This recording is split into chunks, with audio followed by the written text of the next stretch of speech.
All right, I would like to call this Wednesday, March 11th, 2026, School Committee Business Meeting to order. Mrs. Yell, will you take the roll, please? Leah Raven. Here. Julia Walker. Present. Kathleen Shaw. Here. Lawrence Caramo. Here. Brianna Higgins. Here. John Ritchie. Yes. Andy Bolger. Here.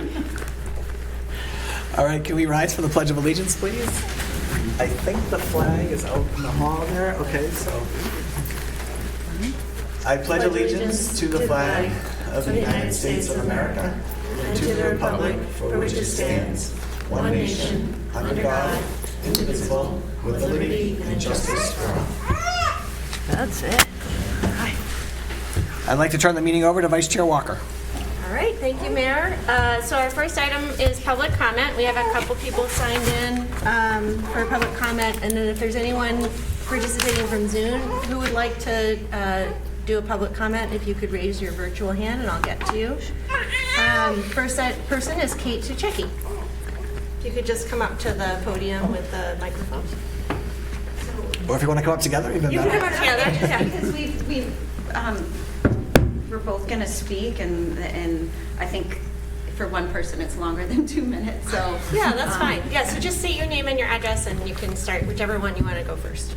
Sure. Kara Ripley, 40 Phillips Drive.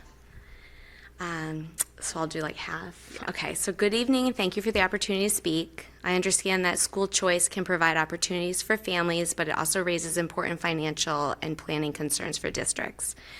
In Massachusetts, school choice tuition is capped at $5,000 per student, while the actual cost to educate a student in many districts is significantly higher.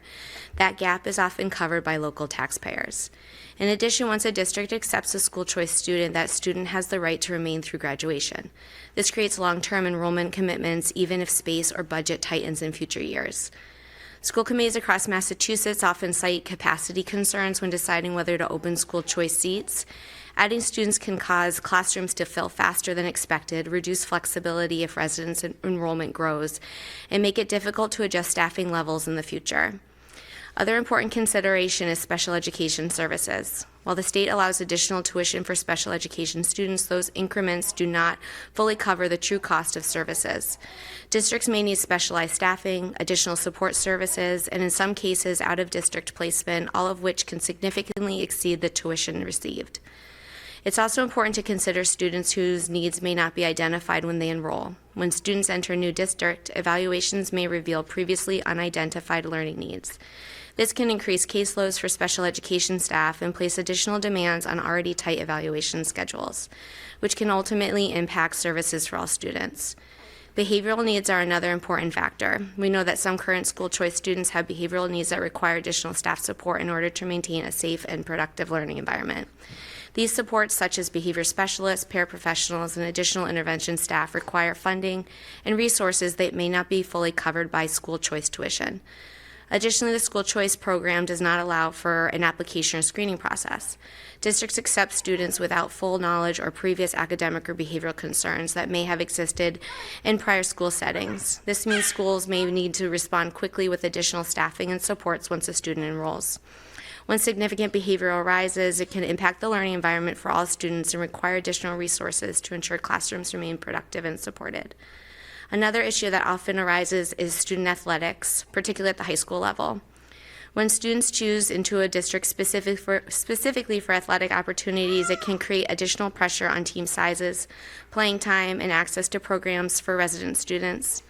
Athletics are an important part of school culture and community, and expanding school choice can sometimes lead to unintended consequences in these programs. With almost 200 students already choosing into Newburyport, I hope the committee fully considers whether expanding school choice is financially sustainable and whether it limits flexibility for serving resident students in the future. Thank you. I'm Kate Suchecki, 8 Toppins Lane, and this was from both of us. So. Thank you. All right, thanks. Anybody from who's attending virtually would like to speak for public comment? Just raise your virtual hand. Okay. All right, so that concludes our public comment. And our next item on the agenda is the warrant, which you all received via email. If someone would like to make a motion. Oh, sorry, FinCom Chair. Yes, I move that the following named bills of the Newburyport Public Schools amounting in the aggregate $546,397.96 be approved and forwarded to the city auditor for payment. There are no conflicts. Second. Okay, any discussion or questions? All those in favor say aye. Aye. Any opposed? All right, so the motion passes. The next item is meeting minutes approval for February 25th, 2026. I make a motion to approve the minutes from February 25th, 2026. Second? Any discussion or amendments? All right, all those in favor? Aye. And the vice chair votes aye. Next item is the school committee student representative report. Okay, so in Bresnahan news, Bresnahan students are excited to display their artwork in the district art show at the senior center. The event kicks off this Thursday with Bresnahan students gathering at 4:30 p.m. A big thanks to our art teacher, Mrs. Jost, for organizing and facilitating this wonderful opportunity for our students to share their creativity with the community. I've also been enjoying the recent stretch of great weather. PE classes have been getting outside and students have been participating in a fun jump rope challenge. In other news, our third graders are getting ready for the MCAS and have been working hard in preparation for their very first MCAS test in April. We're proud of their effort and focus. The preschool lottery has also been completed and we're excited for the new generation of Clippers who will be registering and joining our school committee next year. In Mullen news, the Mullen students' performance of James and the Giants Peach Jr. was amazing. Congratulations to all Mullen participants. The 5th grade is participating in the Massachusetts Arbor Day poster contest. This year's theme is If Trees Could Talk. 2 posters from each 5th grade class will be entering into a school-wide vote. Mullen students at both grade levels are participating in varied math and literacy versions of March Madness. And the PTO sponsored readathon begins next week. In Knock Middle School news, March Madness is well underway at the Knock, and many of the activities are being led by our students. Last week we kicked things off with our first Spirit Day, Monochromatic Day, where students dressed in a single color. This week's theme is Rhyme Without a Reason, in which we'll bring out a lot of creativity and energy throughout the school. In addition, our weekly trivia has been a big hit, and homerooms are earning points by meeting school expectations and demonstrating strong school spirit. It has been great to see students engaging, participating, and building a positive school culture together. And in high school news, for the first time in 13 years, the theater program has moved on to the semifinals of the State Drama Fest competition. This Saturday, our students will give it their all in Framingham to earn a spot in the finals. Their show is You Can't Take It With You, and it is absolutely hilarious. And that's all for tonight. Great, thank you to our student representative, Maddie Jackman, for reporting tonight. Any questions? All right, thanks so much. Next item is the appointment of Newburyport representatives for the Whittier Regional School Committee, and I believe we have a couple candidates here. So whoever wants to go first, if you want to just come on up and just introduce yourselves to us and do a brief introduction, and then we might ask you a few questions. Sure. Hi, I'm Erin Fenn. I live at 15 Lucy Drive. I am a resident. I've lived here since 2014. I have 2 girls that are in the school and play sports. I have been a special education teacher since 2005. I find that special education was interesting to hear Kate and them talk about it, is a really important aspect of schooling. And vocational tech high school Whittier, I think, is really, really important as well. It's important to serve students that don't do the traditional 4-year college path, and I think it serves our community and interests that we provide a really rigorous schooling when it comes to that as well. I would like to represent Newburyport. I think I could bring a good perspective from a special education background, I think, as well as a parent and taxpayer. I was concerned a couple years ago with Whittier Tech. I used to teach in Haverhill, and I know how important Whittier is. Now being a Rowley teacher and seeing how the lottery works, and my students who are upper elementary but colleagues and their children who want to join Whittier. I'm interested in how the lottery works. I think there's a lot I have to learn, but I have a lot of background knowledge and passion to bring to the position. Any questions for our first candidate? And just to be clear, we do have 2 positions open and we have 2 candidates. So this isn't a super grilling, but it's good to at least understand. Chances are good. I'll start if no one else has a question. And this is more just for background, right? So, back in 2024, we had the big vote around their new school building project, right? That was pretty debated across the region, right? There's 11 communities that feed into Whittier. So, one, did you pay a little bit of attention to that, or did you have any feelings around that? Yes, I did. I was concerned much then as I am now, where there can be so much. There's a fine line of misinformation and disinformation, and what is the intent behind it. And I feel like it was very misleading. I had friends who were like, "You're a special ed teacher, why would you be against this?" I was like, because it's not about the kids. This was more about where's our what are we paying for? Is this really? So I was very concerned. I think you have there's a regional agreement committee or so. I don't know how that works. I guess I sort of want to know how the sausage is made. How's the lottery? How's the towns determining how many seats, how many students of ours are going?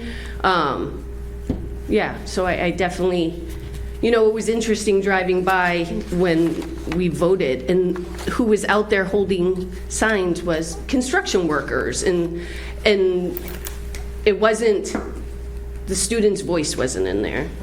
And Newburyport's, I didn't find. I'm just going to follow up on that. Is it okay, everybody? So just some background for both of you.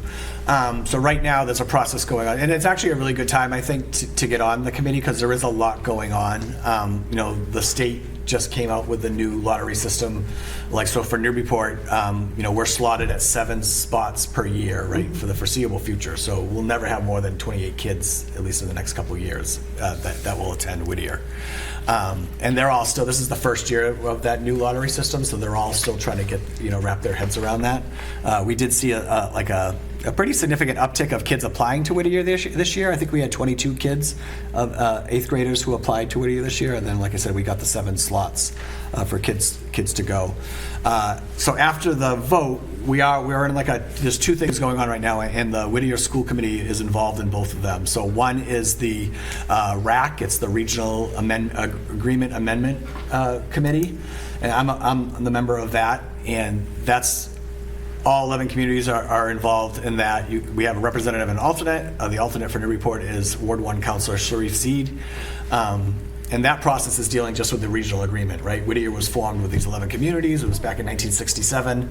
It's a very outdated document and doesn't really compare to, I would say, probably the last 10 regional agreements that has been agreed upon in Massachusetts over the last 15 years. So we're working on that piece, and why that's important is that I'm sorry, I'm going to go on way too long. I don't mean to do this, but I just wanted to give them a little bit of background.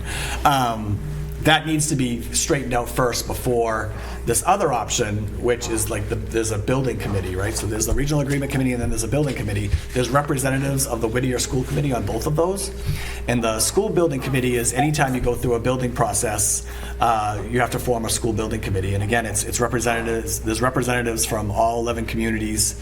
There's representatives from Whittier on it, and they will really think more about what's that project look like? What are the aspects of the building that are important? In this case, they're really examining this shared campus model between Northern Essex and Whittier, which was brought up shortly after the vote in 2024, and we've been kind of working with Northern Essex since then on what's that look like. So that's important because we're still in the Massachusetts School Building Authority process around that, which is why that building committee is important. And we have representative on there, former Essex County Sheriff Frank Cousins is the co-chair of that building committee, and then the regional agreement. So I guess that's what's going on right now, and the timeline for this, if it goes, at some point we'll have to, approve a regional agreement, and that will go to the Whittier School Committee to approve. And then once that happens, then that agreement has to be approved by each of the 11 cities and towns individually. And so that will probably be the first thing that happens like, towards the end of the year. But this is all many years down the road as far as the building project goes. And, you know, I don't know, I'll just stop there. That's just context around that. So I apologize I went on for a long time, but I thought it was important. But I guess my thing, what I'm looking for, and I would make my feelings clear to both candidates, is that I love that you're passionate about education. I think that's a huge asset to have on a school committee, whether it be this one or for Whittier. And the other piece of that is just, you know, you're also representing Newburyport, and that might not be as clearly written in the agreement from 1967. But I think now, especially after going through that vote, that's something that I really hope is important to both of you, is being that representative that will come back and share information with the committee, and just think of, you know, not only the school of Whittier, but also think about the impacts for Newburyport as well. Absolutely. Any questions for our current candidate?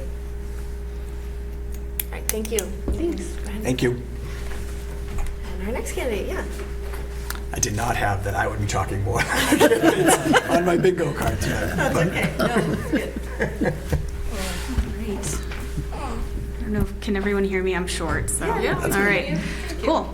Hi, everyone. I'm Steph Kalina. I am an actuary. I'm not a teacher or in VOTEC. Actuaries are risk professionals, so I am just by nature a very risk-averse person. I have a fellowship from the Casualty Actuarial Society and manage a team of data scientists, so I'm about as far from this position as possible, but I am very, very passionate about education and public school education. I have been a lifelong student, a lifelong learner. I received my master's degree while working full-time. I attended Whittier Tech this past fall. I attended a sewing class. I absolutely loved it. A lot of the students that were in the class attended the school as students in like the 70s and 80s and had nothing but great things to say, and I just have a lot of respect for the school, for the students, and all of the wonderful work that they're doing there.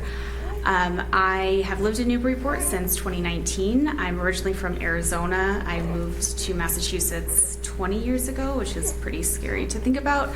I don't know what else to say. I have lived in Newburyport since 2019. I love it. I live in the South End. I live at 72 Lime Street. I don't know if I said that already or if you need that information, but live right across the street from the Brown School, so familiar with all of the construction going on there. I have a 3-year-old daughter, so nobody in the school system yet, but we fully plan on enrolling her in the public school system here. She's a little bit older, so I have a little bit more time on my hands, hoping to volunteer and give back to this wonderful community. Just happy to be considered for this role. I have a lot of experience in budgeting, in finance, and in risk. So when you talk about the building and how expensive the building is, I am very familiar with building costs and all of the risks involved and how much lumber prices have changed over the years and all of that. That's just part of my day-to-day work. Great, thank you. I think just to comment on that experience, I think I'm also not a teacher, and I think that it helps to bring a variety of perspectives to committees and volunteer boards. So hear your passion, but appreciate that you're bringing a different perspective, and I think that'll be useful. And then just an informational for both of you. As members of the Whittier School Committee, we do invite you to come and do a presentation, a report out, not a presentation, a report out to us. I think we do that every other month, Joanne?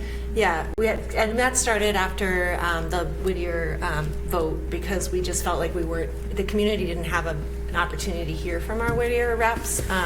We don't play any official role other than appointing you, but we are an avenue through which to communicate to the larger community. So that's one of the reasons we started that. And certainly we can all be a resource to you as you are in your position and can support you in any ways we can be helpful, but other than that, I have no real official role. So, any questions for our second candidate? Yeah, Mr. Ricky. Since you took a class recently, and I believe you did as well, what was your opinion on just the upkeep and the maintenance of the school itself? I think, the upkeep of the school, it seems like they were doing the best that they could. It was very clean, but the restrooms, for example, I think could have used some work. It definitely needed, I think the school needs a lot of work, for sure, but it was very clean, it was kept very well, but the school itself is not in great shape. One of the comments that some of the women in my class made, kind of jokingly, we were all in the cafeteria as part of like first class, like they kind of shepherd you to your classroom, and some of the women were like, oh my god, this cafeteria hasn't changed once, and like they haven't changed anything since I was here in the 70s. Like it looks the exact same. I say that every time I go to the middle school, so. And it has changed, so. Not really. Thank you for that. That's helpful. Any other questions? I just want to, Yeah, Mr. not needing to know which side you fell on or anything, but were you active during this last cycle with the decision and stuff? You mean with the vote for the school? Yeah. Yes, yeah, I was active. You didn't know side or anything. Yeah. I was active. I actually vote in every election, including special elections. And I think with this particular election, one thing that surprised me was kind of how fast the vote came up. I didn't, like, it just kind of, it felt like it sort of came out of nowhere. And I think one of the things that the school committee, the Whittier School Committee could do better moving forward is just making sure that that information gets out faster to just inform citizens and make sure that they know what's coming up and what's involved. I liked what you said about, where's this information coming from and who's advocating for what. I think is very important to keep in mind.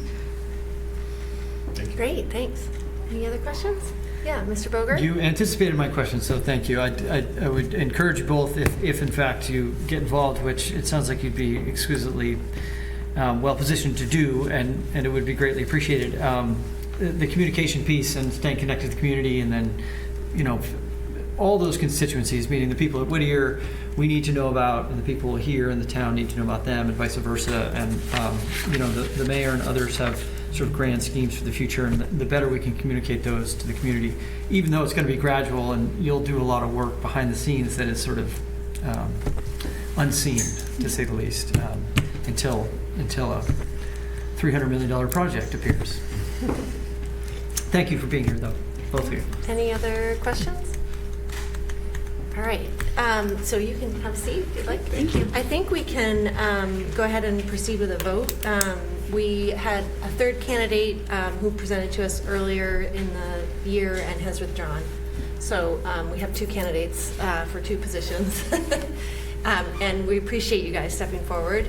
So I think a motion would just be to go ahead and appoint the two folks who were here tonight to the Whittier School Committee. So moved. Second. Okay. And any further discussion? Can we just make sure the names are both named in the motion? Yeah, Aaron Fenn. And Yeah. Okay. Is it Kalina? Kalina. So it's Aaron Fenn and Stephanie Kalina. Thank you for the motion. Yeah, I would just say I think we're going to end up in the right place, and this is really wonderful, especially because people were patient, and the vice chair was sort of suggesting we be patient, and then it turned out we had some very qualified candidates emerge. I will say in the future, I think we should do whatever we can to not dissuade young folks from getting involved in politics. That's all. I agree. I think it was great that Max Catan stepped forward. He did decide not to proceed, but I think we can probably find other ways to encourage him to participate in different roles. So, thank you. Any other discussion? All right. All those in favor? Aye. Any opposed? And the vice chair votes aye. So, congratulations. And I believe the meeting, the first meeting. Actually, I think the meeting is tonight. Is tonight. So your first meeting will be April. Great way to start. So what I'll do tomorrow is I'll email both of you and put you in touch with the superintendent at Whittier, and you guys can go over next steps and things like that. Okay? Great. Thanks so much. Right. Thanks Thank for you coming. again. And you're welcome to stay. Don't feel like you have to run out the door. All right. Next item on our agenda is the Thank you. Updated draft budget for fiscal year 27. All right.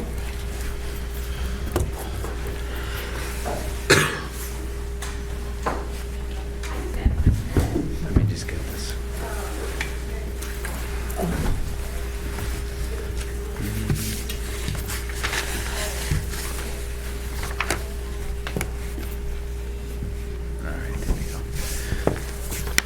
All right, as we all know, we start a couple months ago where, this whole budget process, we've done some more refining to our budget for this presentation with the anticipation for the preliminary budget detailed report for March 25th. So Ethan and I will present where we're at right now overall, and I'll turn it over to Mr. Manning. Thank you. You just gotta do the best you can. So we're calling this the updated draft budget because it's not quite the preliminary presentation that I'll be coming at your next meeting, but we did feel, given the challenge of the budget process, that it was important to check in with you at this meeting.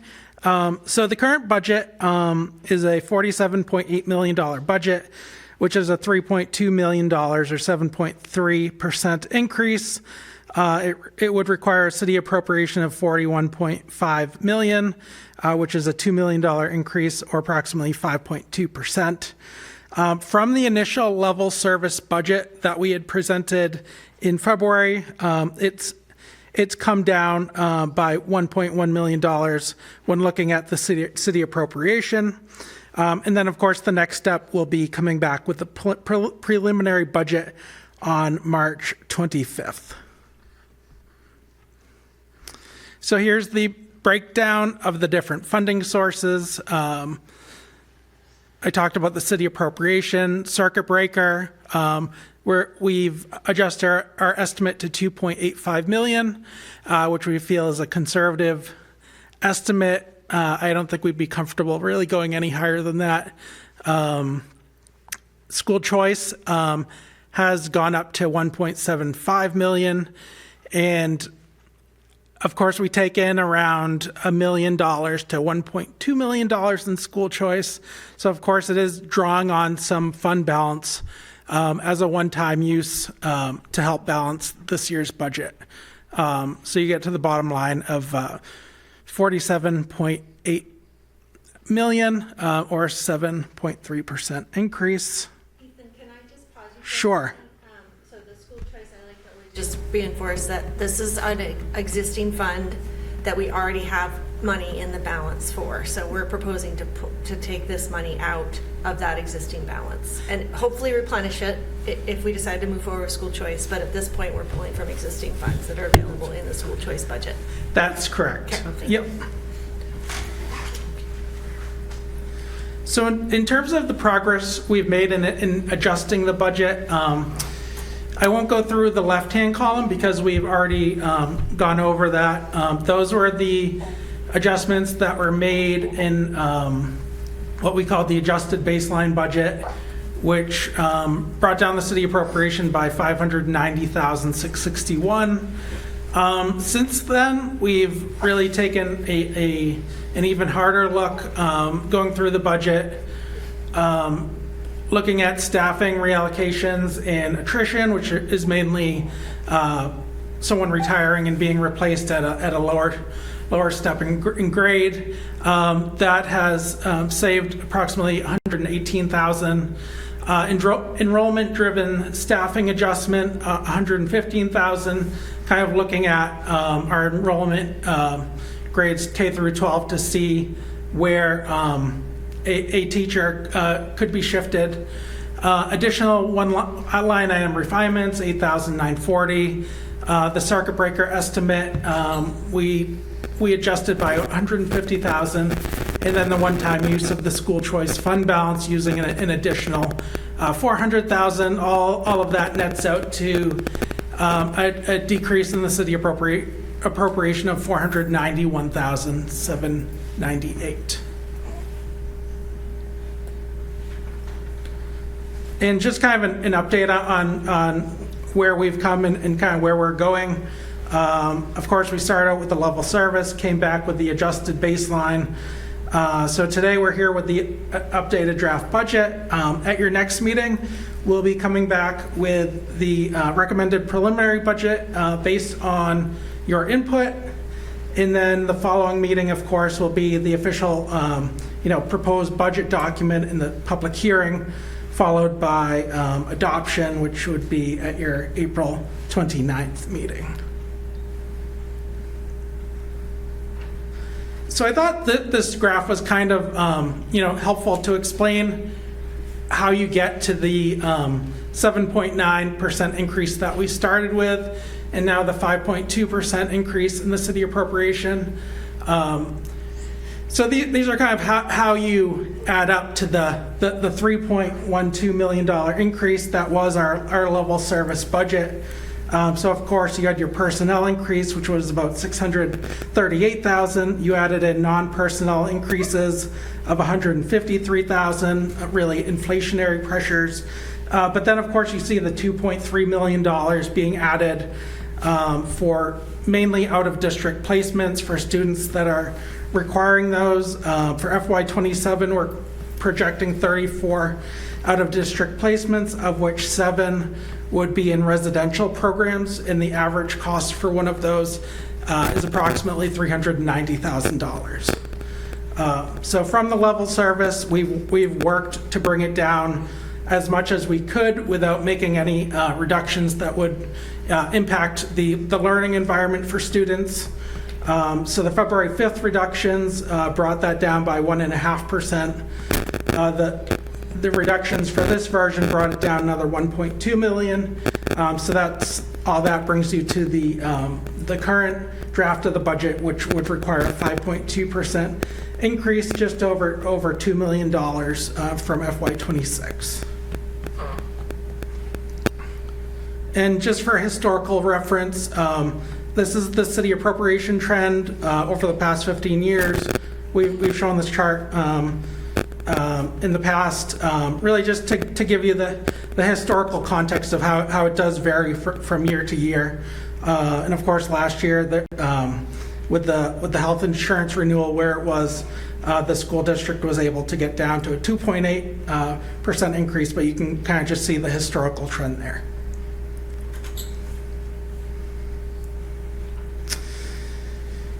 So I think the major takeaways from this draft budget, I think we've worked hard to make two I think pretty sizable reductions to the budget. I would say at this point really there's no I think the non-personnel budget is really as lean as we could possibly get it.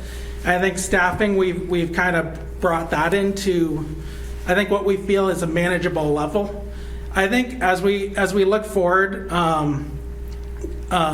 we will be taking a closer look at staffing across the board.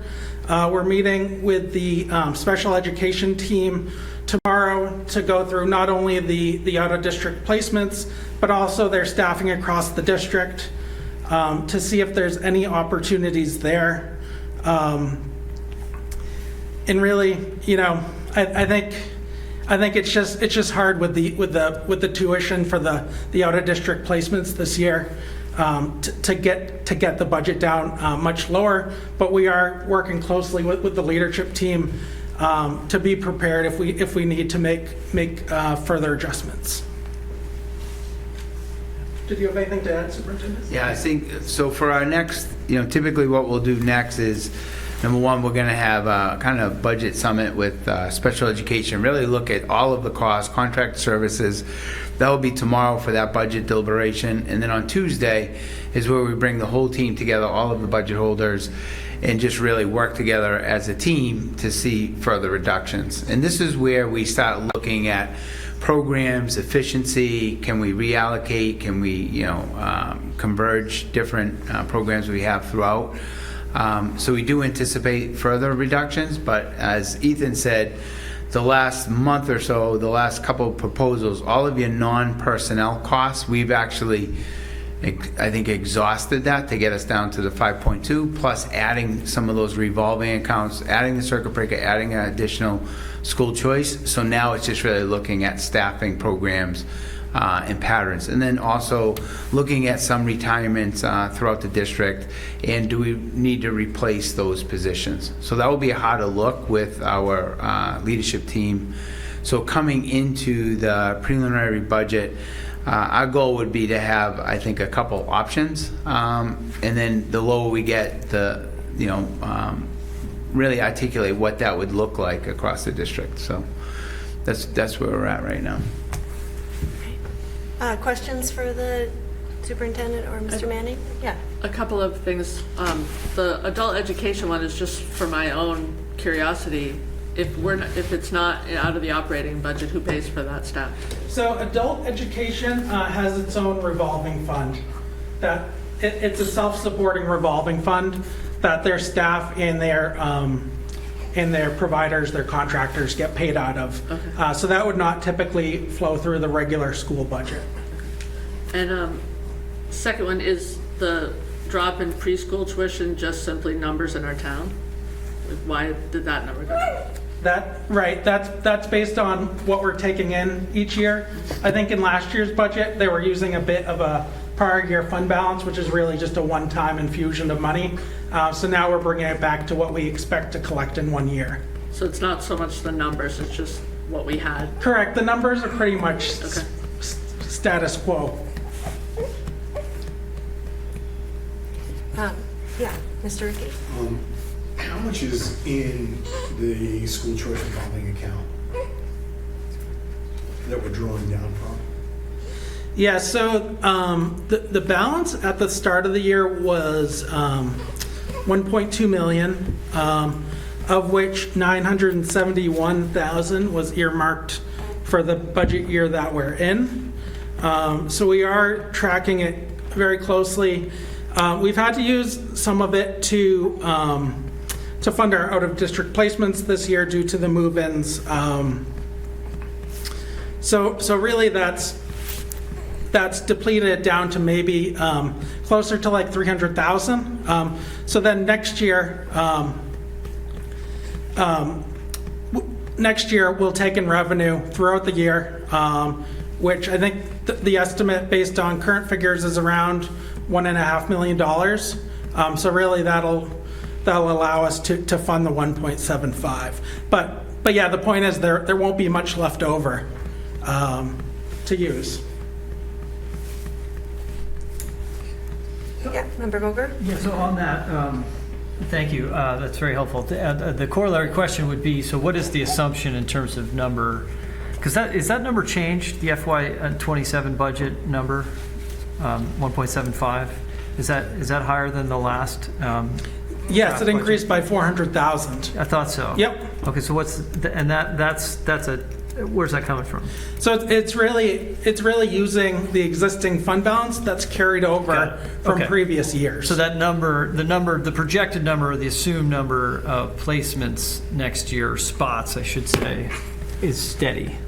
Correct. Yeah, from what's been discussed. Right. So it's assuming stable enrollment plus using some of that prior year fund balance.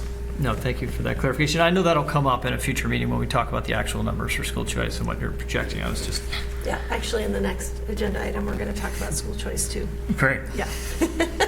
Member Ricky? I'm curious, if not concerned, about special education allocation. Because from what I understand from various conversations, it continues to go up in every aspect. Where is there an opportunity to reallocate someone? Because it doesn't seem like we could, through attrition, lose staff. If anything, it would seem like we need additional staff. So Yeah, a couple of things. So I think within the district, we've developed like in-district programs. Like our language-based program is super strong. Our TLC program, a program that we've created for students' mental health, is strong. Our IDC program. So when we're looking at staffing, you start looking at those cohorts and then making sure, obviously, our special education programs are fully funded and the students are getting the needs. But when we look at the overall special education program, it's just really looking at the services, looking at contracted services, looking at out-of-district placement, looking to see if there's other opportunities for us to not only to have the programs, but also to try to bring some of those students back into district. So when we're doing that type of budget work with them, it's really looking at everything, even the special education transportation. For there are certain circumstances that for students with certain learning disabilities that do need that out-of-district education. So when we're looking at our summit with our special education department, it's just really looking at all of the costs that are going to special education. Transportation is one, and that's some of the conversations that we've had with other districts. Can we share transportation? So if we have students that are attending Landmark, can we cost share with Amesbury or Triton those bus services? So those are, I think, realities that many of the districts are looking at, because the special education costs are going up at a rate that districts can't afford it.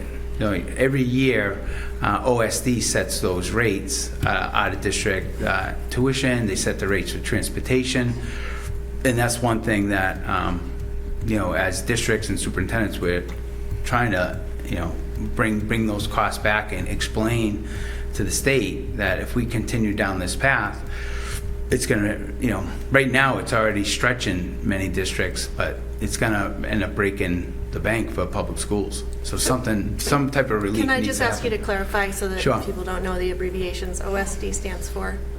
Oh, OSD is the operational Services Division. There you go. Okay, and they approved the reimbursement rates for special education in the state. They set the tuition, out-of-district tuition Out-of-district, rates, okay, correct. got it. They set all of the rates. And if you recall, I think this is our 8th budget, but one year those costs went up 14%. Last year, I believe it was at like a 4.9. It went from 14% to 7.5%. Last year was 4.9%, and then this year is in the high threes again. Yep. And they set those adjustments without a lot of input from the districts. So who are they getting input from? Like, where do they? I think they're getting input from a lot of the collaboratives and the these facilities that are running the the out of district programs. So. All right. Member Aramo, did you have another follow-up question? Okay. Mayor? Yeah. So obviously these are not unique to Newburyport, right? I mean, I think Right. we're all dealing with these problems, all 351 cities and towns. I think the special ed costs are probably the top of everyone's list. When every time we get any FaceTime with the governor, that's what we're talking about, is getting some relief from there. I'm going to kind of put Ethan on the spot, but not in a bad way, but like just because of your unique position since where you were last year and then this year. Because I think at the city level, we struggle sometimes to using free cash to offset anything, right? It's not a good business practice, probably, most people would tell you. And I would imagine it's the same as we continue to use school choice, knowing that we're just one student away from depleting all that money anyways. But in the interim, it's keeping us afloat until, again, it's just where we're at right now, right? When you're trying not to make cuts. So I guess my question is more, Ethan, can you talk a little bit because of where you were last year, and just a little bit a background for the school committee around Prop 2.5 and why that, because of the limitations about how much money the city has in general to work with. When you think about Prop 2.5 and anything over a 3% increase in any department, you're already starting behind, and then now it's like, what kind of growth are you bringing in? What kind of revenue are you bringing in for the city to offset that? Can you just talk about that a little bit so it's just a big picture? Don't have to go wicked deep, but just essentially what I just said. Oh no, I love talking about this. But because like last year, we were, of course, the last couple of years we sit around and wait for this number, and I don't think between Ethan and I, you won't find two more bigger supporters of our schools and believe in education. But when you've got a piece of the puzzle and you've only got so much money that you have, and you can't go out and get more, and Newburyport's pretty built out, right? So that growth number is keeping us alive right now too in a lot of cases. But that number is not growing at a huge rate because there's just not that many opportunities for that year after year, which is why projects like hopefully Waterfront West someday and Kmart that will be coming down the road. I mean, all that added revenue to the city is so important because it's helping offset this system that's just built right now for cities and towns to fail, and that you only have so much money you're working with, but the cost of everything is just going through the roof right now. Yeah, exactly. Yeah, Proposition 2.5, your prior year levy is going up by 2.5% each year plus new growth, which I think in a good year will bring that 2.5% up to maybe 3.5%. I think if you look back over time, the average is around 3.1%. And then you have your local receipts, which, I mean, they're not going up a ton because those are set by state law as well. But no, I totally, appreciate what the mayor's saying. Yeah, the revenue growth just isn't there to support this. It's not there to support the pension funding schedule that is set out by the state. It's not set up to support our current health insurance environment. Yeah, so something we'll need to give. Hopefully at the state level to help bring some of this in. I think in terms of using the school choice funding fund balance, I think one of the things that is unique to the school district are those out of district placement costs, where I think the only other I think similar thing we would see on the city side would be really snow and ice, where you do have that volatility from year to year. Let's talk about that for a little bit. So I would kind of relate it to that, where hopefully by infusing this school choice, it gets us through the current period, but with the understanding that hopefully our numbers kind of normalize to where they've been historical in terms of placements. Just to back that up too, like when you talk about, when we get together for the joint meeting each year, we always talk about those external, things that could impact the budget. So you brought up health insurance. So last year we had a 14.8% increase in health insurance. And health insurance for teachers you won't see in this budget because it's the city budget. So last year that was a $1.6 million hit to the budget that wasn't there last year, right? We had a 0% increase the prior year. They market adjusted and we got a 14%. So that was roughly around like 900,000, I think, for teachers that hit to the budget there. We were budgeting this year or we were anticipating a 50% increase this year, but we did just find out the other day that that's only 3.74%. So that's a massive change. Yeah, yay! It's only 3.74%. So I mean, it's still going to be, it's still increasing off of 14. So we can either look at it like it's only 3.74% this year, or it's been 18% in the last 2 years. So I mean, again, that's a cost that we have to. That you throw all those external things into the mix too when you're thinking about what's the final budget look like. Yeah, and I just want to clarify again. I know I sometimes sound like a broken record, but we keep alluding to out of district placements, and I just want to make sure that folks who are tuned in understand that when we're talking about out of district replacements, we're not actually in this case talking about out of district placements for school choice individuals. These are individuals who are part of our school population without school choice that we would have to do out of district placement. I mean, yeah, regardless of whether we had a school choice program or not, and the fact that we can talk about this more when we get to the school choice discussion, but those were unexpected new additions to our budget this year that someone moved into people move into our district, there are higher costs associated with them. That is not school choice. That is somebody moving in who's now a resident that we have to provide services for. So in those cases, we've been lucky in that we've been able to fall back on the school choice fund balance. In other communities, they would either have a revolving fund that the city had set up for schools, or they would go to the city council and ask for a warrant, a special budget item, which is problematic when you're dealing with students who literally every day matters for these individuals, and you really need to make sure you're providing the services they need when they need them. Not providing services across the city, there are a lot of situations where we have to, pause on services or whatever, but and I understand that creates a lot of heartache for individuals, but when it's a student, every day matters, and you can't make up those days.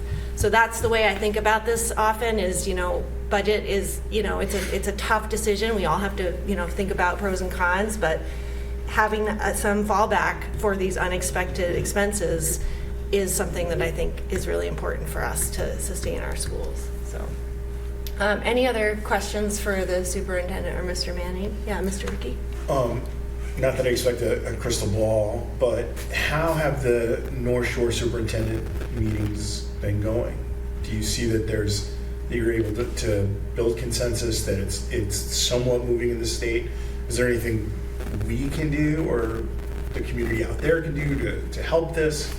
Because I think it's enormous. It's enormous. And part of the packet I did provide just kind of an overview of, we had a legislative luncheon, the superintendents, with some of our legislators, Senator Tarr and State Rep Shand, and really just kind of broke down some of the challenges for the schools in those 4 different buckets. But I think what we've done, or what the superintendents have done, is instead of waiting, for the state for relief, I think it's some of those joint meetings that we've been having. So we've set up our own North Shore Superintendent's Roundtable regarding special education, so like cost sharing. So, and this is why we talk about in-district programming, that we're working with our local districts to find out, number one, like for example, we have a strong language-based reading program in Newburyport. So if there are students that might be out of district, for example, going to Landmark, we might be able to work with these other districts to cost share. So, if we have room, we have let's say, a student from Pentucket, they may have a program that's great for autism. And if we have, so instead of our students necessarily going to a collaborative or out of district, can we cost share and have our students have the districts kind of work together? So that's one piece that we're doing. The second piece is really looking at transportation costs and looking at, the idea is looking at different routes that we all have students going, bring that information together so then we can cost share some of that transportation. So instead of us paying $400 a day for transportation for a student, we could maybe share that with 3 different districts. So your cost of $400 goes down to $150. But do that. So those are some of the things that I think for us, and we have a great roundtable where every month we're having these discussions on how, what we can do. The legislative meeting was the North Shore superintendents presenting that information to our state legislators and just really explaining some of these formulas, how they're broke. Like the Chapter 70 formula is really broke for suburban and rural schools. Our regional school district gets reimbursement from the state for their transportation, not special, their regular transportation, they get reimbursement. Municipals like us, we don't receive any reimbursement for our daily transportation. So these are the conversations that we're having. I think what we're looking to do is kind of take a proactive approach. How can we problem solve some of these issues among ourselves before waiting for something to happen at the state level? So yeah, it's been ongoing conversations. So hopefully, and we are piloting. We have piloted a couple of our students going to another district and their students coming here. So that's kind of what we've been up to. Yeah, and for those who want to see that, the summary is in our packet of the legislative priorities for the North Shore Superintendent's Roundtable, which has some useful, just quick snapshots of the items that. Yeah. No, go ahead. I've already spoken. Question, the van that we purchased last year, have you gotten any use out of that van, and is it bringing in any revenue or Yeah, cost savings? we haven't had revenue like for the van, but we have gotten use out of it for our own in-district. That was the other piece, is part of that conversation on transportation is a lot of the other districts also have vans.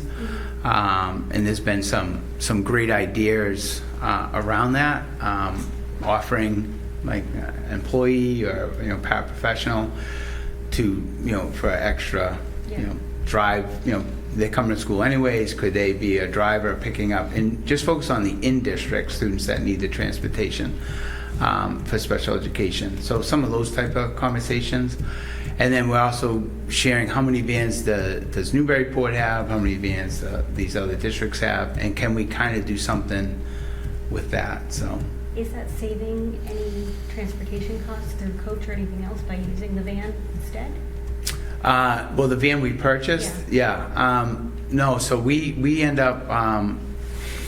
So for the special education transportation, if, wheelchair-bound vans, the companies have been doing that. So we haven't, you know what I mean? So I think for like legalities and stuff like that, so. So that van is primarily for like field trips to support Yeah, students who... for our students, yeah. Yeah, so that there's some support for folks with, for students with 100%. disabilities to go, but not to go to the Correct. out of placement, to, Right. to go on school trips, but not to out of placement. Correct. And that's the conversation that we're having also is, we have this resource during the school day.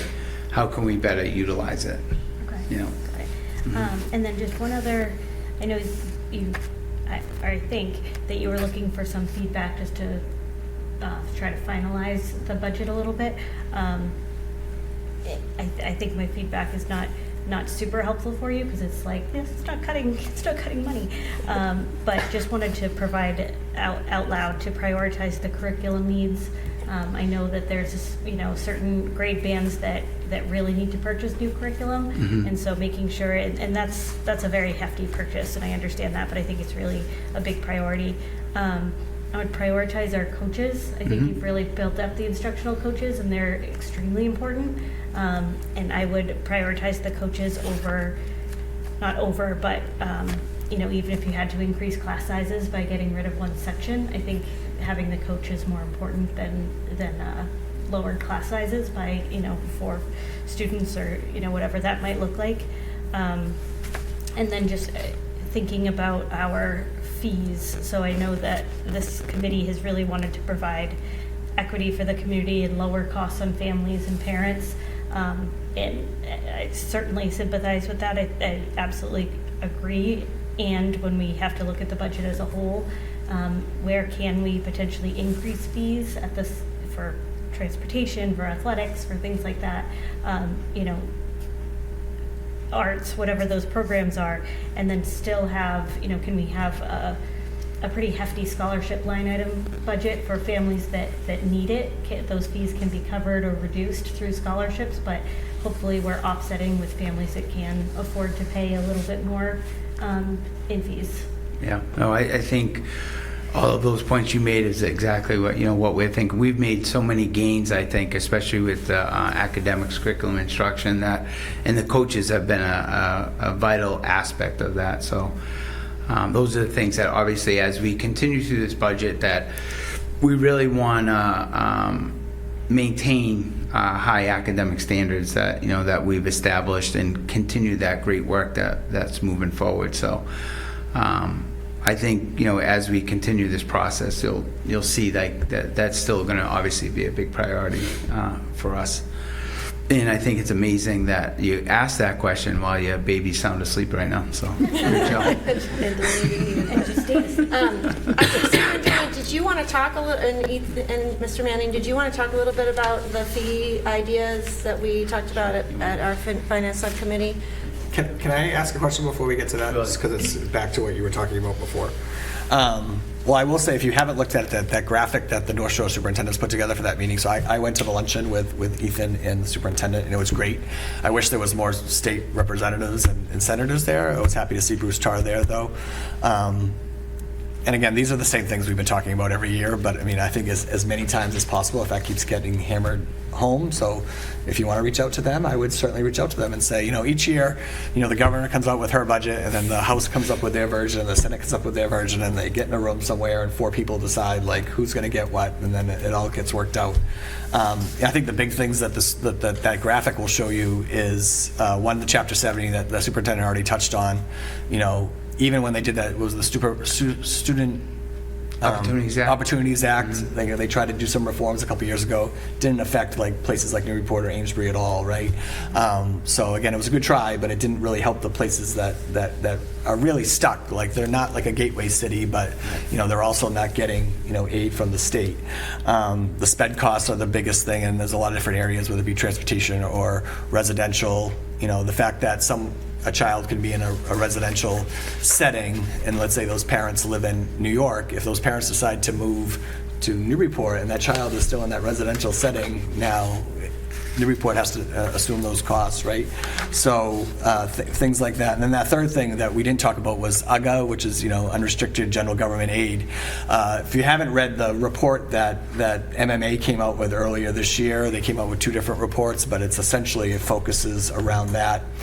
And the crux of it is that I think it's like our UGA, which is again talked about every year. And I think when the Senate and the House keep talking about budgets, like, the Senate will come back with a higher per pupil, and then like the House will come back with a bigger UGA, and they'll kind of meet in the middle, and it'll be more than the governor usually had put in the budget. But the UGA is interesting because the report tells you, like, since 2008, like before the last recession, the amount of state aid we're getting here in Newburyport or around the state is exactly the same as we were getting then. So again, the receipts have gone up, like inflation, everything, but our state aid has stayed like literally to the dollar exactly the same.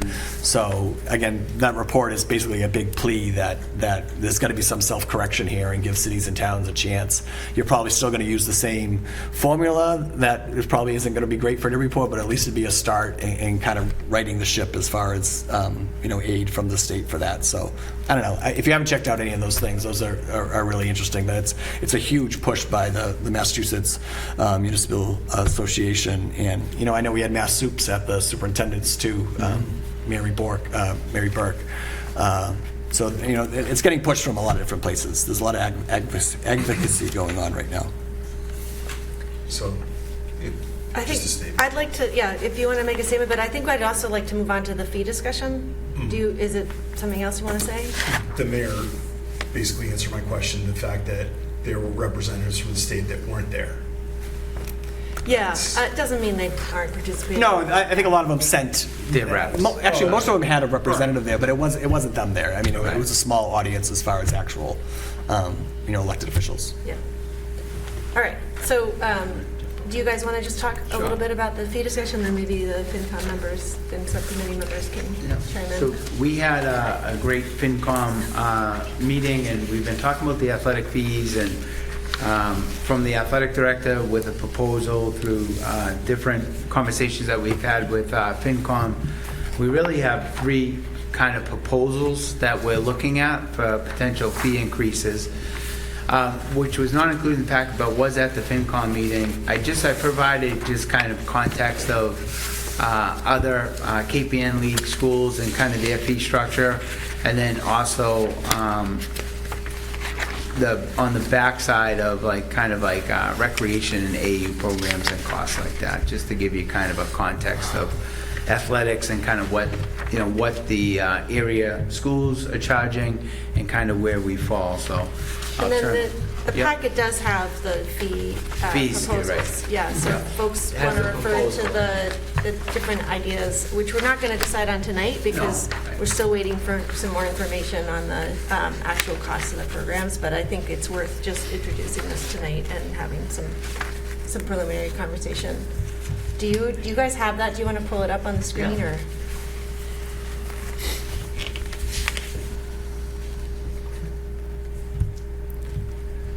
With the sport specific? Yeah. Yeah. Right there, right? So like the superintendent said, looking at fees was something we wanted to do as part of the budget process. I think athletics was one we wanted to look at first, where the cost of the program has grown a lot, driven by transportation mainly, but also other budget pressures. In finance subcommittee, we talked about how the current cost of the program is around $1 million. So our annual user fees at this point are covering around 23% of our costs for the current year. Whereas if you look back over time, you'll notice if you look at the past budgets compared to user fees, it was likely over 50% that fees were covering. So essentially, as costs have gone up over the years with inflation, your fees have stayed status quo. With literally the only change being made was moving the ski team from the lowest tier to the middle tier. We felt it was really important to look at athletic fees as kind of the first one. And then as we continue into next year, look at some of the other fees as well, but really focusing on athletics for the current budget cycle. So working with the athletics director, we did bring FinCom a proposal that we were looking at, kind of based on our analysis of not only the overall cost of the program, but also kind of where we stood in terms of school district comparables. So that the proposal was to increase, so currently there's 3 tiers. There's a tier 1 that's $450 per sport. Tier 2 is $300 per sport. And then tier 3 is $250 per sport. And really the sports are put into the tier based on, or were put into the tiers based on how much it costs to run the program. So our proposal for this cycle was to firstly make fee adjustments to the tiers 2 and 3. So increasing both by $25. So tier 2 would go from $300 to $325. And then tier 3 would go from $250 to $275. Tier 1 would stay where it is at $450. So that was part of the proposal. And the second proposal was making some minor tier adjustments, moving the ski team from tier 2 to tier 1, and also indoor track from tier 3 to tier 2. And those two we wanted to address specifically just based on the high cost of running those particular programs. Of course, skiing, everyone knows how expensive that is. But indoor track has really gone up quite a bit. Using the Reggie Lewis Center, the cost to rent that facility is very expensive, as is the cost to transport our students to and from that facility. So that's why we picked out those particular sports as we did.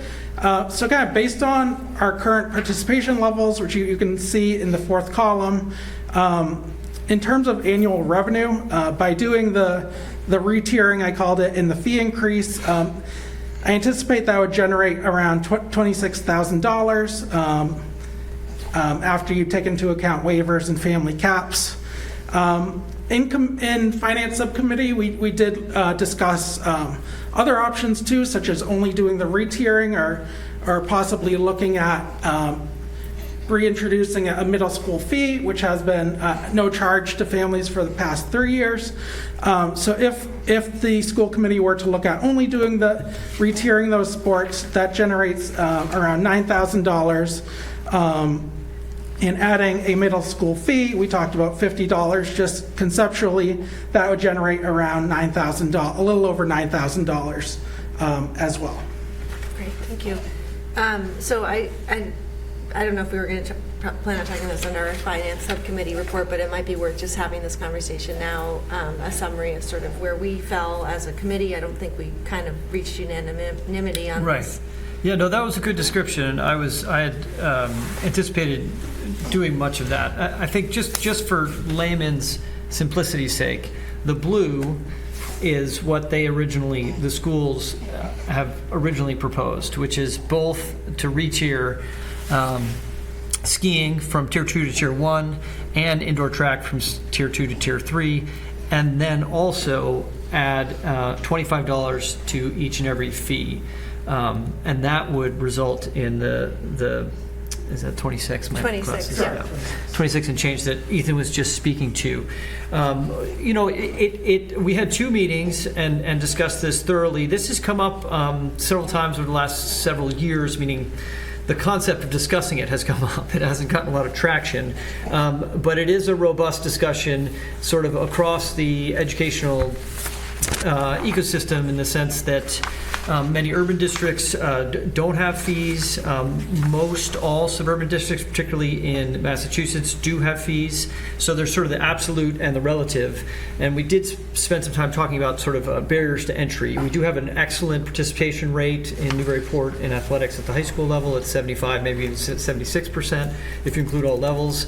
And so on one side of the ledger, we don't have a participation problem. We don't seem to be causing people not to play. There is a sort of a bubble argument. Well, certainly there must be some people on the edge that can't or don't want to spend $300 in order to, or whatever the fee adjustment might be, in order to play that sport. Waivers are offered when they are asked for.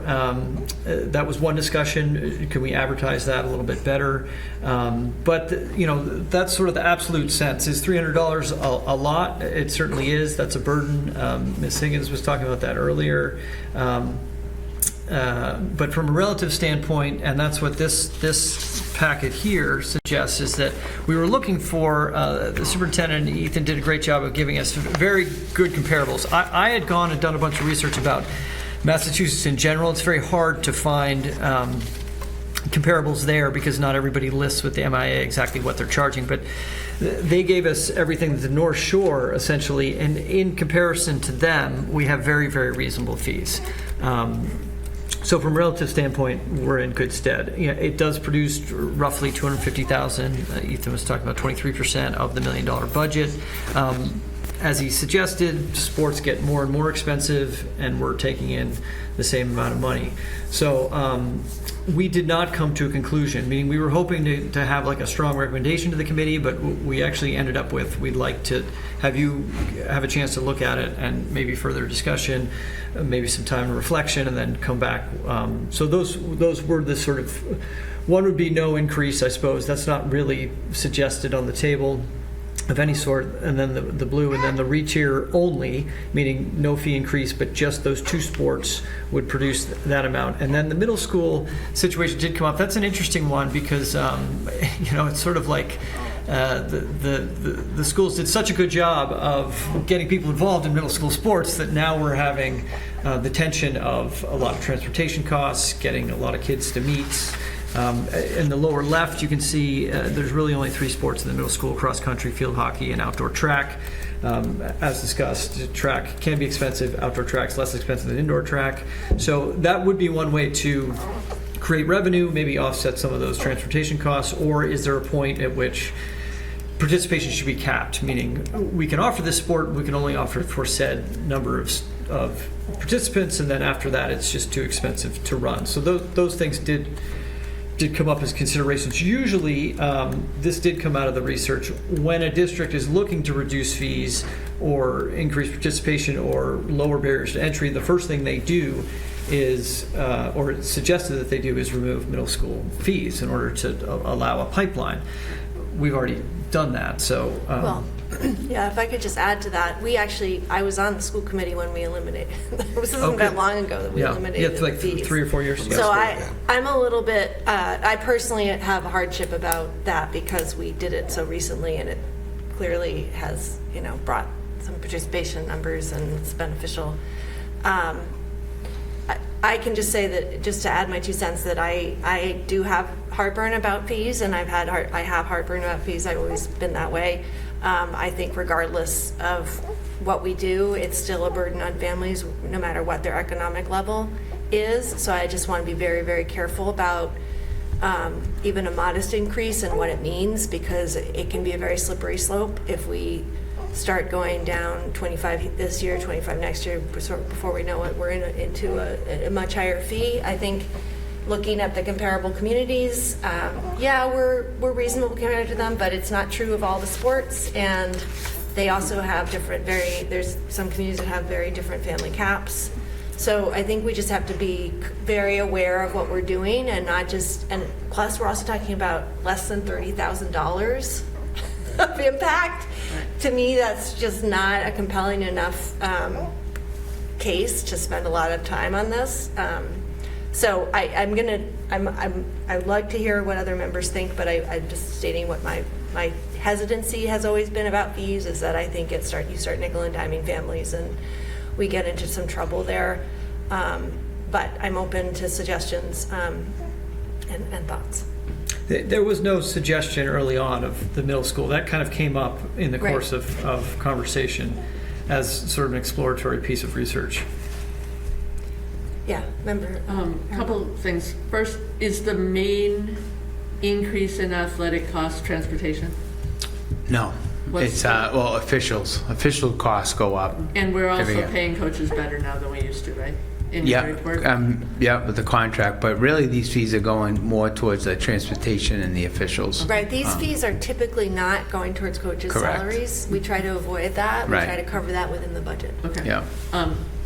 I also would suggest that it's usually our goal to do everything we possibly can at the middle school age range, to have them doing positive things and positive participation, and anything we can do to keep that happening, and anything we do that limits that seems like a bad idea. And I'm feeling very similar to you in the idea that the impact on the budget is minimal, but the impact on individual families is probably can be huge. And yes, there are plenty of families who are doing 700 sports and paying millions of dollars for AAU, and it doesn't matter to them at all. But that's not everybody, and those are the people we need to be careful of. Yeah, just the other, and that's a great point. And Mr. Boga, a great point. Like, we've grown our middle school programs. We have more, like right now we have 2 field hockey teams. We introduced it and it started off with maybe 15, 20 girls, and now, we're up to that. So it's that catch-22. We're getting more participants, more kids have the ability to participate, but then that's your rising cost too, so. Member Shaw? Just for clarification, do you have any sense about the co-op teams, what those fees are? Yeah, it all depends on the host team. Right. And this is why for our girls hockey team, we broke away from a neighboring school, because they were charging our students like $2,500 to play. Mm-hmm. And their own students were only being charged like $400. So what happens with the co-op is whoever's hosting, we pay whatever those user fees are for that school. Okay. So the teams that we're co-oping with, they're reasonable within kind of what we're paying. Okay, and the waiver system would have to go through the whole school? We go through our school. Yeah. Okay. So like if we had a student that was going co-op, it would be the same thing. So if a student needed support, then Newburyport would pick up that user fee. Yeah. Yep. Yeah. Yeah, the girls' ice hockey situation years ago was not great. It was not great. No. Other questions on, or discussion topic on Mr. Ricky? Did you want to chime in at all? No. Where can we find $30,000? That's really it. When I started that day with these discussions, the first round, I was for eliminating fees, as I was quite honest about. And then I found out that where we stand compared to the surrounding communities, and now I'm like, wow, we should have fees. And if anything, maybe we raise them. But as the vice chair said, it's $30,000, and we're talking about $45 million. And we did have a follow-up conversation on that. Thanks for bringing that up. I mean, if you don't raise fees, what's the other option? Well, you look at cutting, right? And trimming. So I think, we did ask the staff, first of all, we'd like to see a breakdown by sport, what the actual costs are compared to the revenues we bring in, which you guys I know you're working on. But there could be a conversation in the future where we have to think about maybe some of these programs, we need to look at ways we can trim the programs a bit. And I hate to say that because I am a big supporter of athletics, and I know that many of us are, but I think you brought up the importance of curriculum and instruction earlier on, and I do think we need to keep our eye on pretty focused on what is our essential role as a district, which is to make sure that we are academically supporting our students. I think athletics are a huge part of the health of our students too, and I'm not undermining that at all, but if we have to prioritize cutting some things to maintain academic excellence and or keep our athletic program thriving, then I think we need to think about, are there efficiencies we can, and it may be cuts, it may be trimming things in the athletic program, it may be other things, but at some point, we may have to think about those things, and I think that I just wanted to offer that to the staff to consider that. And I think one idea that came out of the discussions at Finance Committee was, right now, if we looked at, I think it was like a 75-25 split. I think we talked about that, where the district is picking up 75% of the cost, which is around, I don't know, isn't that 700, 900,000?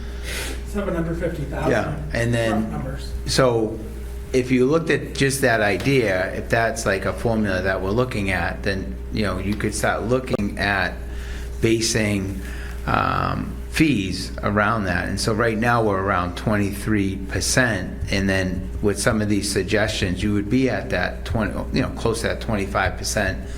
That the families, and then the 75% the district's picking up. So that was a good good thought process. Yeah, it was a good discussion. I think having some guidance, but again, it still goes to if your fees, if your program costs weren't so high, then that 25% would be lower, and you wouldn't have to raise fees. So. And I think as we go through, I mean, this whole budget process is, we go through a lot, and so once we're at, if it's whatever, 5%, 4, 5, or 4, you'll see that every dollar counts. So it's, if the mayor's like, yeah, you guys are all set with your 5.2, then yeah, absolutely, we'll fund that. But I know that's not the reality. And our priority, obviously, is always the classroom and the academics and all of that. So we weigh heavily on every decision that we make, especially with programming, all around. So. Yeah, understood. All right, other input on the fees? Not Mary? Oh, Amber Higgins.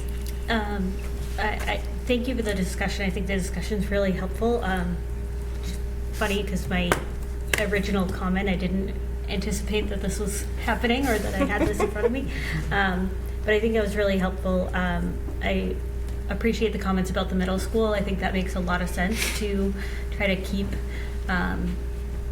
that barrier to entry as low as possible, and hopefully at 0. I think that certainly makes sense. One of my questions was going to be, with this proposal, what does that change for that 23%? And you just answered that at 25%, which I think also does make a lot of sense. To keep something right around that number, I think does feel like that makes sense, a 75-25 split. I also just want to think about, our budget as a whole obviously impacts the city as a whole. And does all of these comments make sense. I just want to bring up sort of like the other side of the coin, where athletics are important, arts are important, huge advocate of those, and at the same time, it impacts our whole city, including lots of people on fixed incomes and lots of people who don't have children in schools. And the academic nature of schools is required for all of our students, and everyone should equally share or equitably share in sort of that burden. And then when you get to extracurriculars, they are extra and they are elective, and who needs to pay the burden of having those programs? Is it the city as a whole, or is it the families that are benefiting from it? And so then I just need to kind of weigh where that burden should go, and right now I'm kind of like leaning towards the fees. Great comments, thank you. Yeah, Mr. Boger? No, I think it's a great point, and it did come up. The extracurricular nature is really important, and just for the record, not the official record, but our verbal record that was discussed, and everybody's in agreement that academics come first. I don't think it's as simple as that, meaning it's not one-to-one. I mean, we cut a team, and all of a sudden we have a new science lab. For instance, over the last several years, in the sort of digging into this a little bit, you begin to discover that communities value athletics, and they take it seriously, and the camaraderie or the community effect of it, and it seems like over time communities have been more and more willing to invest in that, not directly from the school budgets, but from outside funding sources, whether those are fees or fundraising. So it gets very complicated very quickly. There's some scenarios even where they've cut fees and then there's more reliance on fundraising. We've had a very, we're going to continue to have a discussion about fundraising because there's some squishiness there and inconsistencies among the sports in town. So I think it's just a very subtle, nuanced discussion, and there's no obvious answers. There's a little bit of a if it's not broke, don't fix it kind of thing, in the sense that our athletic programs right now at this point are flying. We have a new excellent athletic director. We have great teams that are very successful. We have a hugely high participation rate, and it's sort of how do you toggle that subtlety without losing anything, because more often than not, families are asking for more in athletics, not for less. And those trade-offs may be there, but I think that was a good point that Member Higgins was making about extracurricular nature of the endeavor. All right, I think we had a good discussion. Any last comments? Okay, I think hopefully staff, you've gotten some feedback and we can talk more at our next finance subcommittee meeting as well. All right, so moving on to a school choice overview. Superintendent, you get to stay up there. Great. So this is just a preliminary introduction to school choice. Right. We'll get more into the discussion at our next meeting. Perfect. And then this was what the Mayor Radin was referencing, the North Shore, just kind of those talking points for people.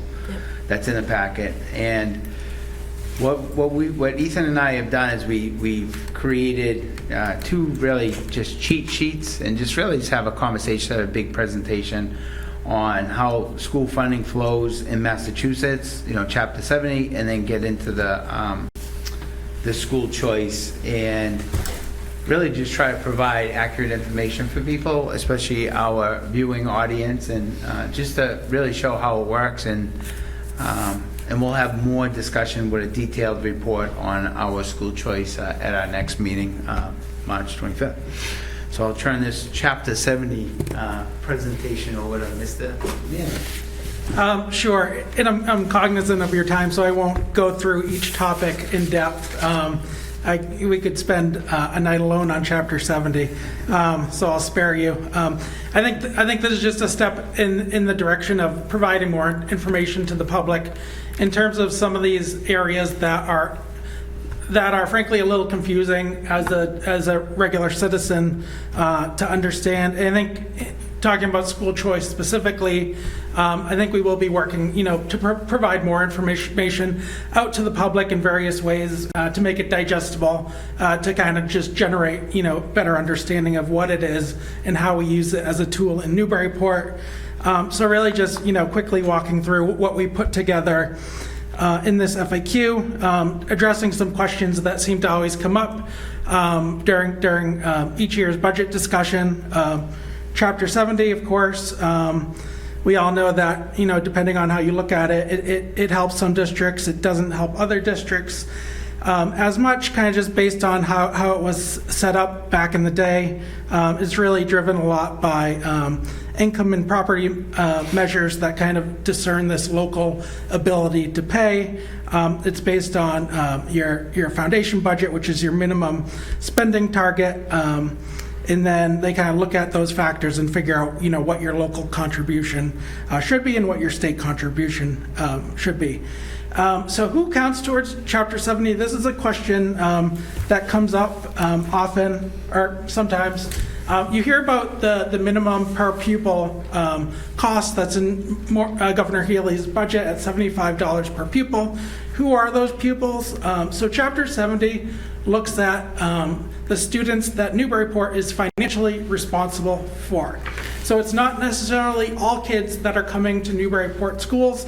It's all the students that we are responsible for as a city. So in Chapter 70 world, that would be our 1,935 resident students that go to Newburyport Public Schools. It would be our 16 resident students who choice out to other Massachusetts public school districts. And it would be the 86 Newburyport resident students attending Commonwealth charter schools, mostly River Valley Charter School, any students attending private school would not count towards this calculation. So for FY26, our Chapter 70 per pupil number, the students were financially responsible is 2,037. So that's what the minimum aid would get calculated on in the state budget. Cherry sheet, of course, that's how all of these funding flows all come together, and how the state provides our Chapter 70 aid, how we pay our charter school tuition, how school choice tuition flows between districts based on whether you're coming or going. So that's really what the cherry sheet is. And I highlighted the education-related aid items, but of course it also includes your unrestricted aid and all of those other pieces that kind of make up the city's entire state aid package. And then on the second page, we just kind of answer some questions about school choice. Of course, base tuition of $5,000 per student, plus any additional special education related services that are provided to those students who are choicing in are also charged back to the sending district. So Newburyport has $189,000 based on current tuitions and sped increments. Our revenue is $1.2 million approximately. So you hear this question about, so our average per pupil cost, according to DESE, is over $20,000. Why would you allow someone to come in that's only paying you $5,000 in tuition? I think that's a common one. I think in school and municipal finance. Really, I think the way I look at it is that DESE per pupil cost, it's an all-in cost. It's keeping the lights on. It's paying. It's all the overhead, our custodians, our technology team. They're costs that we're paying really that are not variable based on enrollment, but it also includes costs for students requiring a lot of services and students requiring a little services. So those residential placements at $390,000, those are in there. So it's really, you have to look student by student in terms of what it's costing the district. I think to kind of flip it on the other side, you could also say if school choice seats are being allocated when there are openings without creating new sections, you can also look at it as, okay, we have that seat generating nothing for the district when we could be generating $5,000 per student for the district. So that's just another way one could look at it. And then of course there's other reasons besides financial reasons that school choice can help school districts. So we put a question on that, and then lastly we threw in a question on charter schools just because that comes up. Because charter schools do not receive Chapter 70 because they don't have any kids that they're actually financially responsible under the Chapter 70 model.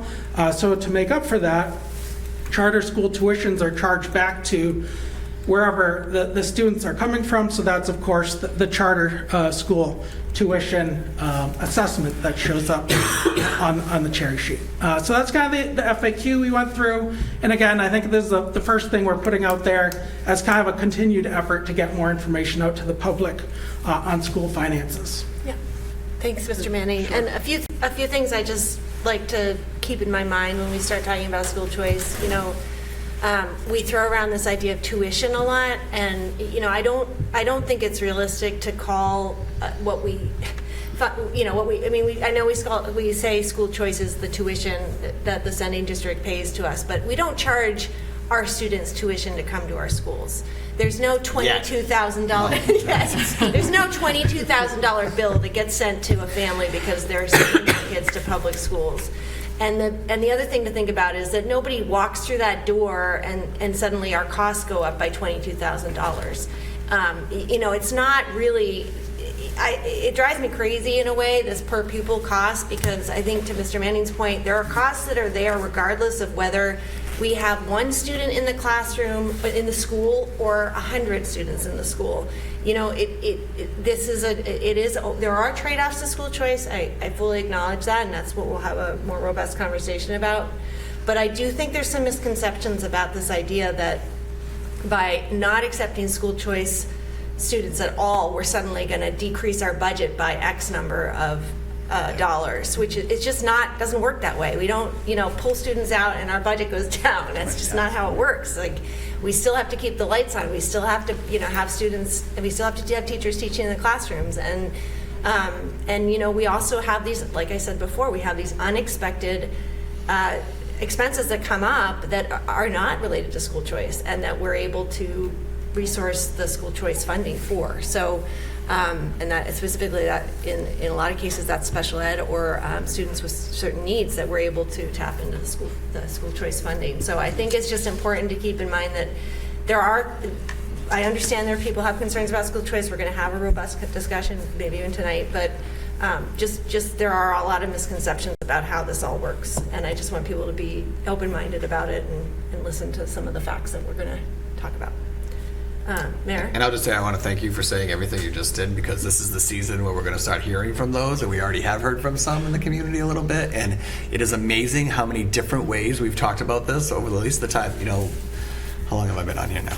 A long time, 8 years or whatever it's been, or 9 years, and we're still having the same conversation, and it hasn't changed, and it's like someone just came up and was like, oh, wait, it's a tuition-based thing? Oh, we can save all this money by not accepting these kids. So I want to have a good conversation about it as well, but I think I want to thank Ethan for putting that together, and I'm going to include this in my update to the council in a couple weeks. But anything that we can do to continue to push information out there differently. I think Ethan did something great a couple years ago when we had like the dollar sign, and it was just a great visual of like what each of your tax dollars is going to. Like I said, Ethan just has a gift for that, of putting things together in a way that the community can digest it. And I think we're fighting an uphill battle with this, because I think there's always going to be someone that goes back to this, but having things like these are certainly helpful. So thank you. Other comments or questions from members? All right. So we'll have our presentation on school choice recommendations from staff next time, and we'll have more discussion at that point. Can I make one Member Higgins. Thank you for all of your comments. I think those were extremely helpful and certainly true. 2 quick points that I wanted to make. One is, I think school choice, one benefit of school choice is that it can offset some enrollment declines that do come with population shifts, or how the demographics of our city are changing. I think that does tie into larger conversations around the disappearance of some of the more modest homes in our community that families can afford. I think that's a huge problem that leads into our enrollment impact. But allowing us to have really robust athletics and incredible high school programming, our arts program, all these sorts of things comes from having a certain number of students in our district. And so it does offset some of those enrollment shifts in really positive ways. Also, having said that, I do think that a huge focus this year is on our elementary school students and the academics that are going on at the elementary school, and the really high level of need that we're seeing out of elementary schools from, I don't know, a variety of different causes, but needs are going up, and we need to really focus on academics there. And so, having said all of that, I'm really not inclined to be supporting many, if any, school choice seats at the Bresnahan level. So I understand the benefits in general, and for the district as a whole, but especially for the Bresnahan, I think having some smaller class sizes and the resources in a non-financial sense, so just the time and energy spent from staff for students, that I'm again, just not inclined to have many choice openings in grades 1 through 3. Great, thanks, Member Higgins. And I was just saying how distracting, but lovely deleting. Any other comments? Yeah, Member Just one, Rogan? and this is just, it doesn't matter so much now, but as the political season gets going with midterms coming up, just for clarity, what we're talking about in Massachusetts is inter-district school choice. I only bring that up because things are happening nationally. For instance, in Texas now, you literally do get $5,000 or whatever it is to go to a private school. It's a very different, and so the political discussion about it can be even more confusing when you go down that road. And that said, I think we should just have a balanced discussion, which we consider all the elements, and so that it's not. I do think, although we've been having, or it sounds like it's been going on for quite some time.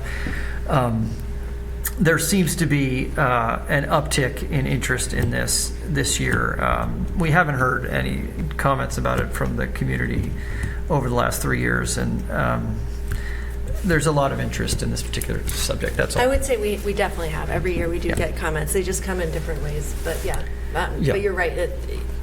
Typically, it's not in a public comment session, but we definitely do get a fair amount of the input. suggestion would be we're potentially at a boiling point, and you can support a program and continue to support a program and benefit from a program, and at other times there's potentially too much of a good thing. I would say, just to piggyback on that just for a second, is that this is the first time, though, I thought, because I just went through a campaign, but that it was a campaign talking point. When you're in the homes and knocking on the doors, people were actually bringing this up. And I do think misinformation was a big part of that. They didn't quite understand it. But I think we did hear some public comments tonight where it was some of those reasons as well, which that was new. I hadn't heard that before as being a reason why, or I don't know. I just thought that was new. So it is. I think it is more top of mind with school age, households than it was, in the past. So we'll probably hear a little bit more as the conversation continues. Yeah, Member Shaw?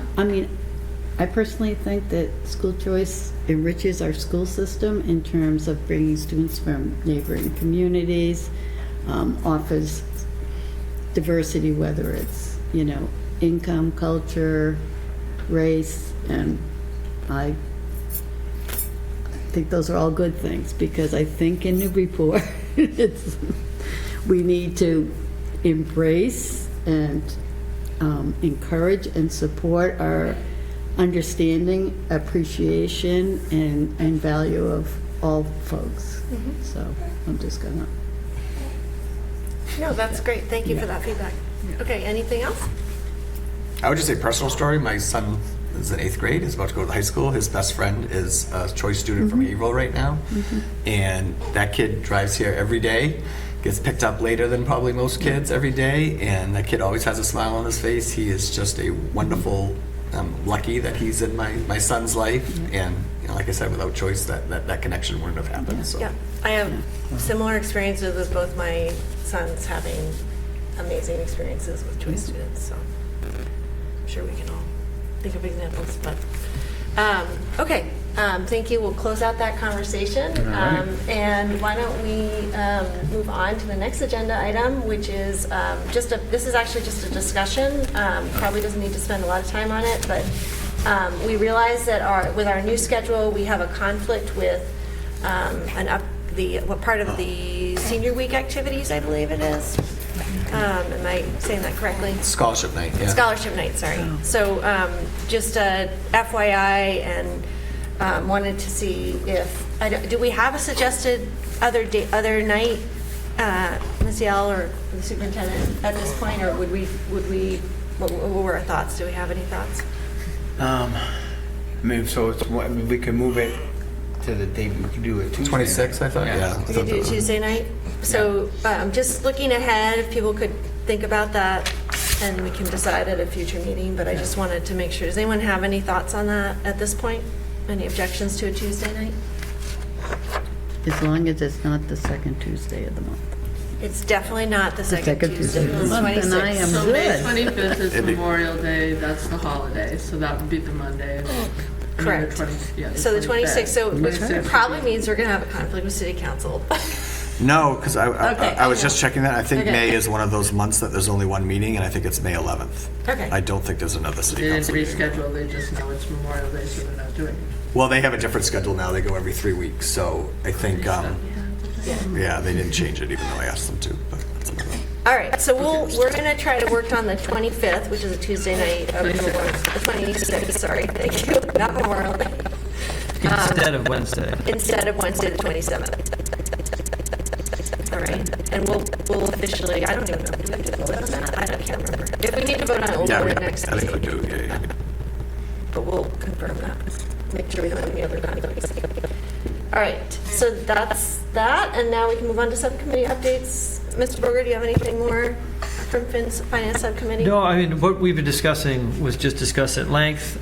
We are going to be meeting more frequently during budget season, which is a good thing. So we should have access to some of the updated reports, like the one that Mr. Manning presented tonight before the meetings, and so hopefully that'll allow us to have a little bit more insight and lend to the discussion. Yeah, and I think our next meeting is the 19th. 19th of March, yeah. And then we also have a joint meeting that same day at 4 o'clock with the City Council Finance Committee. Yeah, and everybody else is, I think everybody's welcome. How does that work? I think other people are definitely welcome.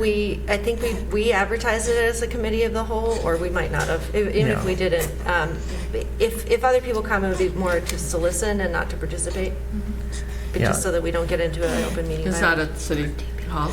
It's at the Knock. It's at the Knock in the library. It is a posted meeting. It's not that we're in violation. And I didn't We mean don't to wanna- suggest that anybody was not welcome. Everybody is I welcome. And understand. actually, I was thinking it would be great if you did come. I just wanted to make sure it was appropriately Yeah. posted. I think it's more just that if you do come and you're not on the finance subcommittee, I think probably just listen would be the best role. But yes, everybody's welcome.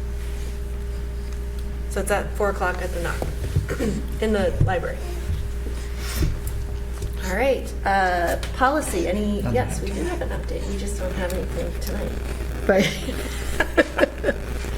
We did meet and kind of just tossed around some ideas going forward when we meet next, and waiting on some things such as the kind of forum and whatnot that'll take place around AI, where we may need to create wonderful. She's supporting your report. Yes, thank you very much. I appreciate that. And we did vote on some policy changes Yes. at the recommendation of staff that we'll bring to the next meeting. Yeah. So, Minor adjustments. yes, so we'll be scheduling something probably in May. All right. Did you guys get a chance to meet Teaching and Learning Subcommittee? We meet again next week. Great. And then we added CPAC and NEF to this in case there's any updates that either of you want to share. So, Ms. Shaw, do you have any updates? Yeah, I tracked down some information, and there is a virtual meeting of parents who want to meet next Monday, 3/16, and that email had gone out to all of those on, 504 kids on 504s or 502s plans. And then on May 7th, there's going to be an in-person meeting with the school adjustment counselors will be invited, and it will be to discuss mental health service provision in the district. So, Are you attending the 16th? that's the plan. Okay. Yes. Is the leadership still in place that was in place last year? Has there been any transitions? Well, things are shifting a little bit. Okay. 3 of the co-chairs, one has some further work commitments, actually is working in the district, so there's a little bit of a shift happening. Okay. So that if there's anyone who is interested in having more of a, leadership role in that demographic, it would be greatly appreciated if they want to join the 316 meeting. Right, and do you Going think that, and also that would be an opportunity to bring that up at the 316 meeting potentially? Yes. Okay. That's my understanding. Okay, great. Any questions for Member Shaw? All right, and then Member Aramo, did you have an NEF meeting this month? It was the same day as our last meeting, and I wasn't at either of them.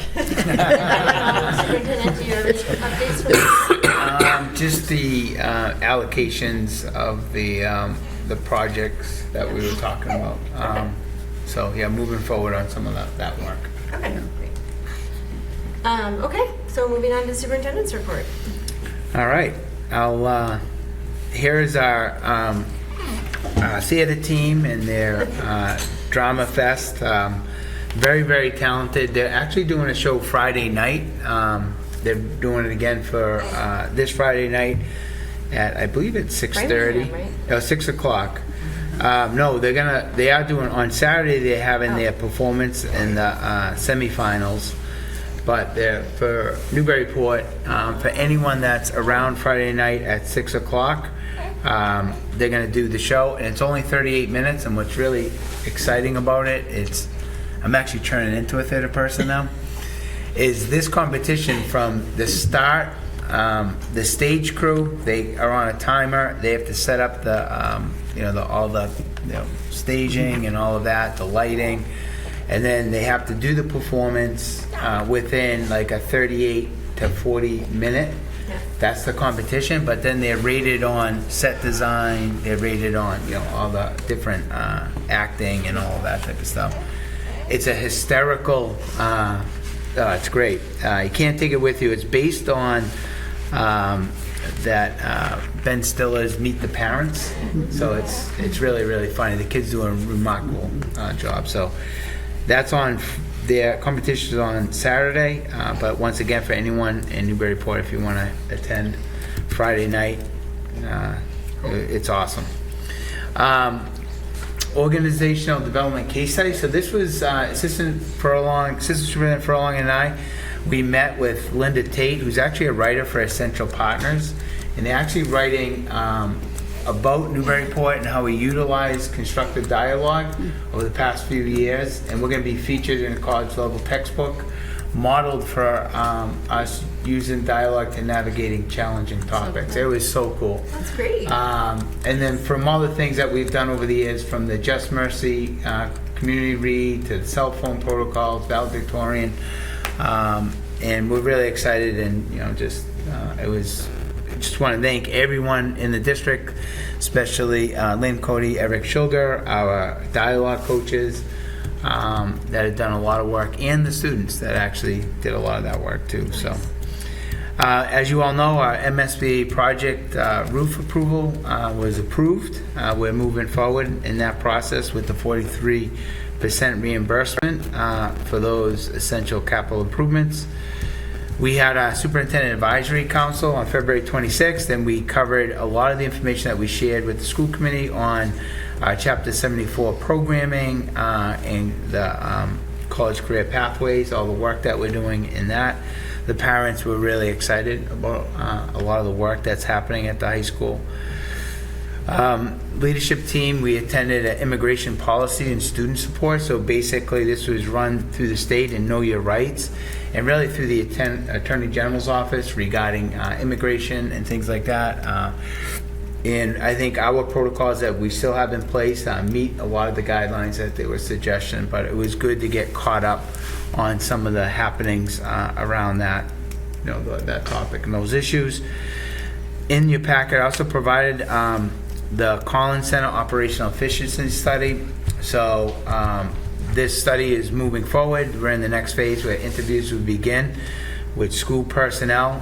This was that grant from the Collins Center that the mayor and the city was awarded, I think last year, $75,000. Kind of look at efficiency throughout the city. So we've worked obviously with our NTA and AFSCME to ensure, they've been part of these conversations.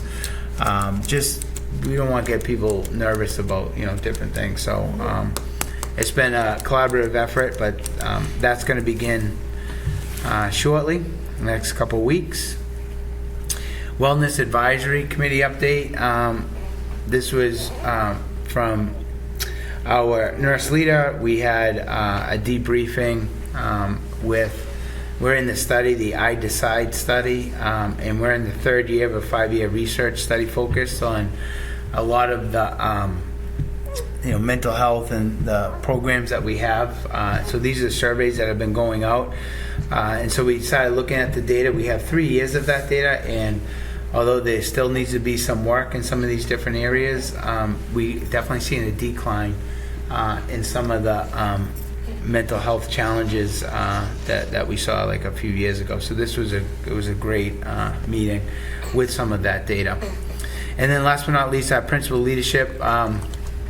We met some key items. We're looking at the summer programming in lieu of the roof projects, making sure our summer programming is going to be organized around a lot of that construction that will be happening over the summer, working with our principals.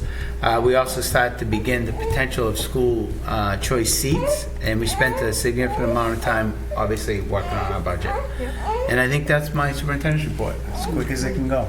That was Well really done. good, and appreciate all the detail you provided in the packet as well. Yeah. I see that we also have a legislative briefing included here. So, yeah, thank you. You're welcome.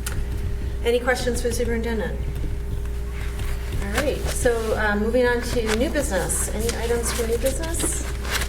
I have one item, which is just a heads up that the day, MASC Day on the Hill, that they do every year is happening on Monday, March 30th, and there is registration available on their website for that. So that is an opportunity for MASC, we are all members of that, the Mass Association of School Committee members, to go. There's a program where you meet with legislators and there's lunch and things like that at the State House.